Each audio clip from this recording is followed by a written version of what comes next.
Breaking news చూస్తున్నాం. సార్వత్రిక ఎన్నికల వేళ పోలీసుల టార్గెట్ గా మావోయిస్టులు దాడులకు తెగబడుతున్నారు.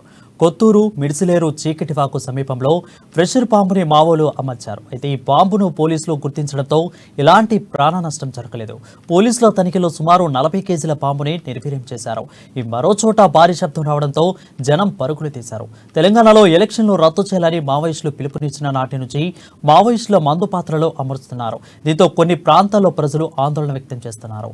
దీనిపై మరింత సమాచారం మా భద్రాద్రి ప్రతినిధి శ్రీనివాస్ అందిస్తారు. శ్రీనివాస్, చెప్పండి.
బ్రేకింగ్ న్యూస్ చూస్తున్నాం. సార్వత్రిక ఎన్నికల వేళ పోలీసుల టార్గెట్ గా మావోయిస్టులు దాడులకు తెగబడుతున్నారు.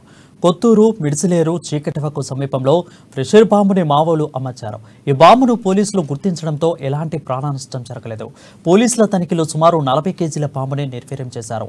ఇక మరో చోట భారీ శబ్దం రావడంతో జనం పరుగులు తీశారు. తెలంగాణలో ఎలక్షన్లు రద్దు చేయాలని మావోయిస్టులు పిలుపునిచ్చిన నాటి నుంచి మావోయిస్టులు మందుపాత్రలు అమరుస్తున్నారు. దీంతో కొన్ని ప్రాంతాల్లో ప్రజలు ఆందోళన వ్యక్తం చేస్తున్నారు. దీనిపై మరింత సమాచారం మా భద్రాద్రి ప్రతినిధి శ్రీనివాస్ అందిస్తారు. శ్రీనివాస్, చెప్పండి, అప్డేట్స్ ఏంటి? తెలంగాణలో జరిగినటువంటి సార్వత్రిక ఎన్నికలు ఏదైతే ఉందో ఆ ఎన్నికలను దృష్టిలో పెట్టుకొని పోలీసులే లక్ష్యంగా చేస్తూ మన భద్రాద్రి కొత్తగూడెం జిల్లా చర్ల సమీపంలో ఉన్నటువంటి పెద్ద మిడిసిలేరు గ్రామం వద్ద ప్రధాన రహదారిపై ఏదైతే ఉందో ప్రధాన రహదారి వద్ద దాదాపు 40 కేజీల బరువు ఉన్నటువంటి బాంబుని అక్కడ ఏర్పాటు చేసినటువంటి నేపథ్యం ఉంది. 10 అడుగుల లోతులో ఈ యొక్క బాంబుని 40 కేజీల బరువు ఉన్నటువంటి ఈ యొక్క బాంబు మందుగుండు సామాగ్రిని ఏర్పాటు చేసినటువంటి మావోయిస్టులు ఈ పోలీసులే లక్ష్యంగా చేసినటువంటి ఈ యొక్క బాంబుని నిర్వీర్యం చేసేందుకు ఈరోజు ఉదయం పోలీసు బలగాలు బాంబు స్క్వాడ్ తోటి నిర్వీర్యం చేసినటువంటి నేపథ్యం ఉంది. దీంతో పెద్ద ప్రమాదం నుంచి పోలీసు బలగాలను రక్షించినట్టుగా కూడా భావించవచ్చు.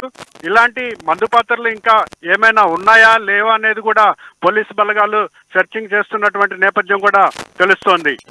Varun, thank you Srinivas for the updates.